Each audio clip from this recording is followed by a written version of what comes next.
But then we got the announcement of the Russo brothers coming out, and they got rid of poor Jonathan Majors is heartbroken because I think he probably found out that day that his movie wasn't moving forward, and they announced Avengers Doomsday, which doesn't have a script. Doomsday, whatever. Avengers Coom Day. Oh, shit. I think he's got something written on his hand. Like he's in an SAT test.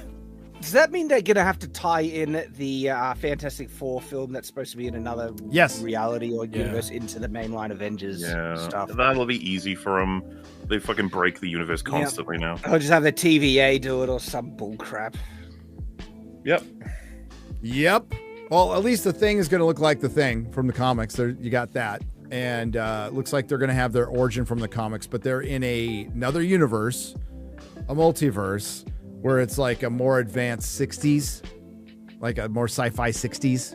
That's the aesthetic. Retro futurism. And yes, it's going to lead into that universe being destroyed and go right into Secret Wars. So this is all a setup for Secret Wars. And that's why they changed Kang Dynasty to Doomsday, because they needed a villain that would have worked. And I've always agreed with Ryan. I don't know about what Jonathan Majors did was found guilty for. He should have been canceled for his performance and the character Kang being fucking retarded. Yeah. Moving from Kang being the main villain and over to Robert Downey Jr. being the main villain is nothing but them being like, look, we had a chance to redo all of this and we're going to go with the most pandering, key jangling, audience drawing move we could possibly do. And they have. Oh, there it is. I didn't mean to do that. I don't like their pick for Robert Downey Jr. as Doom. It feels forced, desperate, and out of character. Because it is. Try to get the heads lined on the bottom so the timer isn't coming. Oh, okay. Yeah. I think most people expected them at some point just to bring him back as Iron Man if he was willing to do it. But as a different character, it just seems like the worst of every world.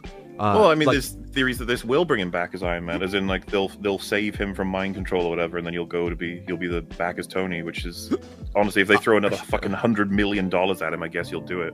I don't like this whole idea of coming in as a villain and then suddenly you're a superhero and all is forgiven when you've wiped out universes and stuff. Well, he's mind controlled this, Bruce. It's okay. Yeah. There are multiple incarnations as a Tony Stark as Dr. Doom. There's an Exiles book by Judd Winnick from 2003 with an Iron Fist. And then there's the infamous Iron Man.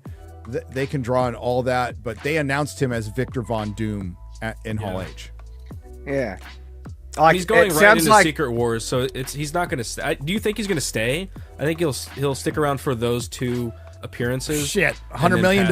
I'd stay. I mean, I think that was the deal, right? It's like the contracts that were reported for the Russos and for Robert Downey Jr. were both for basically Avengers 5 and 6. Yes. Now, I do think we will see Robert Downey Jr. in more than just those two movies. He'll be at the end of Fantastic Four. Like in Fantastic Four, in just a real small way. But yeah, I think it's just for those two.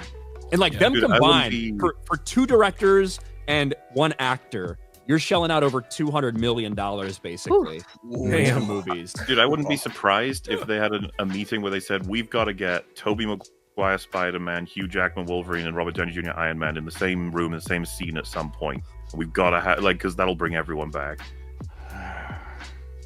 So, and it's an act of desperation.